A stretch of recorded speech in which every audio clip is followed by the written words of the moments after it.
Yun, welcome back guys sa Nerbeats Gaming. So ngayong araw guys is meron po tayong PC tour kasi may nakapagtanong po sa akin sa TikTok kung ano raw bang specs ng aking PC. So usually kasi guys dito ako nag-games bukod dun sa ating Nintendo Switch. So kapag sa gaming kasi guys tapos dito ako sa bahay, dito ako naglalaro. Pero pagka lumalabas ako or may gala, ayun, sa may Nintendo Switch.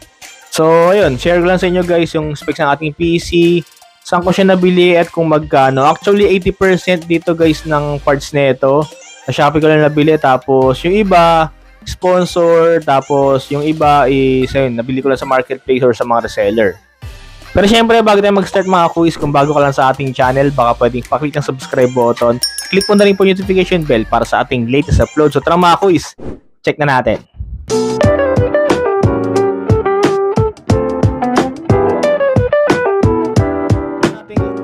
So, unahin na natin guys sa pinaka-table natin. No? Mapapansin nyo guys, yung ating PC is ano siya, parang second floor. Actually guys, pinasadya ko lang po ito. No? So, inabot to ng guys, mga nasa 3.5 ata, mga ganon. Ano siya, yun, kahoy lang to guys. Tapos, ayun, nilagyan ng pinalagyan ko ng kulay black na makintab na hindi ko tawag dito. Ito yung guys, nilalagay sa video, okay? Yung pinaka-skin ng video, okay? So, ayun, nabili ko lang yan guys sa may Quiapo, meron pa nabibili niyang ganyan, yung parang pinaka-skin nga ng video, okay? Tapos, pinalagyan ko lang siya ng ng red na lining, nabibili yan sa guys, sa mga hardware. Nakalimutan ko tawag diyan pero ayun, pang siya, pang lining. Lagyan ko siya ng ng red na lining para ayun, para red black, 'di ba? Parang gamerish ang dating natin ng ating table. So, yan guys, actually yan, tatlong floor siya. 1, 2, tapos meron pa isa sa taas. Sa taas, lagay ng mga box, sa mga storage, something, ganon. So, goods naman guys yung pagkakagawa niya, no? So, naman ako dito, satisfied naman ako sa gumawa. Tapos, check natin guys sa may ilalim. So, sa ilalim guys, bumili ako ng eto na, napakalaking bagay nito guys, yung parang storage to na para siyang Orocan, parang plastic na lagay ng kung So, yung mga charger, mga USB. So, malaking bagay ito guys pagka magbibili kayo ng PC. Bili kayo ng ganito, nasa lang to. Sa Divisoria, nasa 250 ata. Siya, tatlong storage. Yung malaking bagay kasi nandiyan yung mga natin, mga kailangan natin para sa ating PC or yung mga bagay na mga importante para hindi nakakalat. So, nandiyan siya. Tapos, kung mapapansin nyo guys, yung ating PC, yung mga wire niya nasa ilalim lahat. So, ito malaking bagay din to guys, nabili ko rin to sa Shopee. Guys, ito yung lagay ng mga guys, parang mga kuryente lahat nasa ilalim. Siya, para siyang patungan ng extension cord. Kasi imbis na yung extension dun sa may PC table, medyo hassle kasi nakakalat yung mga wire. So, syempre pag may PC kayo guys, if ever bibili kayo ng PC, napaka-importante ng wiring. So, syempre mas maganda pag nakatago. So, ito guys, nasa 700 sa Shopee. Tapos punta na tayo guys sa pinaka-specs ng ating PC. Tapos sunod natin guys yung mga peripherals. So unahin na natin guys sa may CPU case. So na-avail ko po ito sa may Shopee. Ang name niya is Rackham Rus from Rack. So nasa to guys dati, nasa 3,000. Ngayon kasi wala na ito eh. Ang available na lang ngayon sa may Shopee, Rackham Rus M, yung mas maliit. Pero ito kasi yung unang version yung malaki. Gusto ko kasi ito kasi kasya po lahat ng ating mga fan which is 369. Hanggang 10 fan kasya. Dual chamber siya guys, yung pinaka-design ng ating CPU case. So sa loob ng ating guys, CPU case, syempre yung ating motherboard muna which is si ASRock B450M. Still legend. Matagal na rin sa akin to guys. Siguro 2 years na rin sa akin to. Nabili ko to sa may Shopee. Nasa 5,000 pesos yung ating motherboard. Tapos ginamit ko dyan guys na CPU is Ryzen 5 3700X. Ito guys, nabili ko to sa may marketplace lang which is 8,000 pesos. Tapos yung ating RAM is 16 GB RAM guys. Kung papansin nyo guys, yung RAM natin 4. Pero 16 GB lang yan. Dalawang 8 GB lang. Yan yung design ng design siya ng Corsair na RAM. Siya? Kasi 4 po yung slot ng ating motherboard, 'di ba? So kung dalawa lang po yung nakalagay diyan, may bungi. Kumbaga hindi maganda tignan. So ayun yung maganda kay Corsair na RAM. 16 GB RAM lang siya pero meron siyang kasama pang dalawang RAM. Yung dalawang RAM, wala po yun. Lang, parang pang aesthetic lang niya. Para lang 4 yung pinaka nakalagay na para walang bungi. Parang ganun siya. Nabili ko lang guys sa my marketplace ng 4.5. Tapos next, syempre yung ating video card. Ito guys, yung ating RTX 3060 Ti.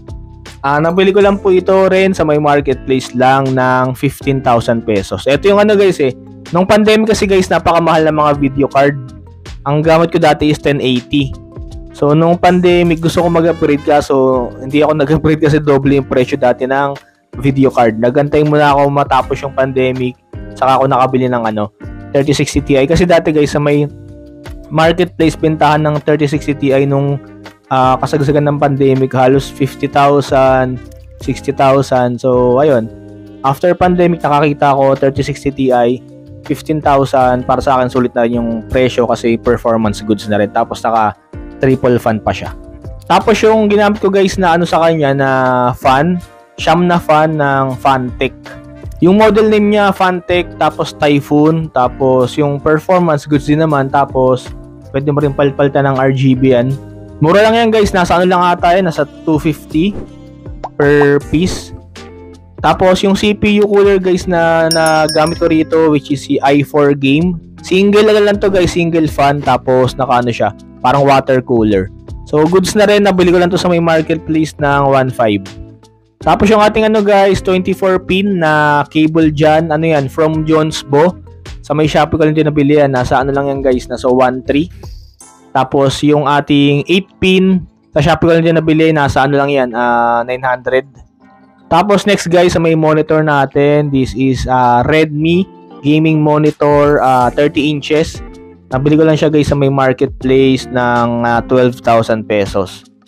So, performance goods na rin naman, tapos naka 200 Hz yung kanyang refresh rate, which is goods na goods yung sa akin, yung pinaka sukat nung monitor, 30 inches, saktong-sakto dito sa ating guys, sa ating table.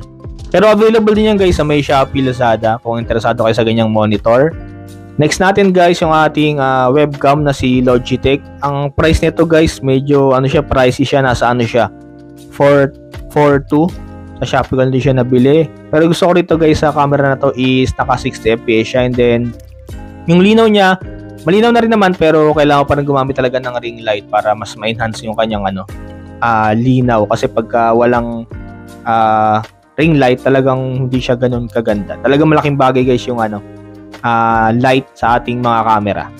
Next natin guys, ito yung ating dalawang gamepad, si Machinic. Parehas Machinic to guys Di ba, lang po yan, sponsor lang yan. Pinadala lang sa atin ng Machinic. Tapos, pati yung ating headphones guys, yan, sponsor din po yan ng Fifine. Tapos, yung ating guys, leather na mousepad, kulay red, Shopee lang din. Nasa lang po yan, 200 pesos. Gusto ko kasi to, dati kasi gamit ko hindi leather. Ang nangyari, pag matagal, pagka nagkaaligabok siya, kumakapit, or minsan nagfe-fade yung yung pinaka kulay ng mousepad. Di kagaya na itong leather. Pag marumi, punasan mo lang siya, ayun, madali siyang linisin, tsaka hindi siya nagfe-fade talaga. Next natin guys, yung ating speaker, yan guys, yung ating RGB speaker. Lang to guys, sa Shopee lang din, nasa 600 pesos. Gusto ko kasi to, wala siyang brand na nakalagay, pero ayun, mayroon siyang RGB na dagdagan rin yan, aesthetic din. Yan guys, dual, pwedeng Bluetooth, pwedeng wired. Tapos sa keyboard naman guys, ang gamit kong keyboard is si Royal Kludge RK61 Plus. Na-avail ko lang po ito guys sa may Shopee sa halagang 2,400 pesos. Napaka-solid ng keyboard na to guys with blue switch. Tapos ang gusto ko rito guys is dual siya. Pwede siyang wired or wireless. Tapos yung keycaps niya guys, ni-replace ko ng Mario keycaps. Available din po yun sa may Shopee ng 800 pesos. And then sa mouse naman guys, ang gamit ko pong mouse is si Machinic M7. Na-avail ko lang po din to sa may Shopee ng halagang 1,700. Gusto ko sa rito is dual mode din siya, pwedeng wired and then wireless. And then the best dito sa mouse na to is mataas yung battery niya, which is 1,000 mAh, which is matagal siyang malobat. And then last guys, yung ating mic na naka-RGB yan. Poging-pogi ng mic natin. Rin yan guys, sponsor lang, galing yan sa Mauno. Pinadala sa atin para i-review. So, performance goods din yan. Tapos, ang price niyan guys, nasa 2,000. So, kung interesado kayo guys sa Mauno na mic, so lagay ko po yung link dyan sa may baba. Check nyo lang po. Tapos, yung ginamit ko guys na boom arm. Shopee lang din po yan. Actually, meron na po akong boom arm dati na puro kulay black. So, first time ko kasi nakakita ng kulay red sa Shopee. So kaya binili ko kaagad. Kasi mahilig ako sa ano guys, mga black red na combination. So ayan, yung ating boom arm. Nasa ano lang yan guys. Nasa 500 plus ata. Yun, so dyan na tapos guys ang ating PC tour. Pag may mga katanungan kayo guys about PC, pwede kayo mag-comment or mag-message. At syempre, maraming salamat sa panonood mga kuys. At kung hindi ka pa nakasubscribe, please like, share, and subscribe para mas marami pa tayong videos na abangan. God bless mga sir and peace!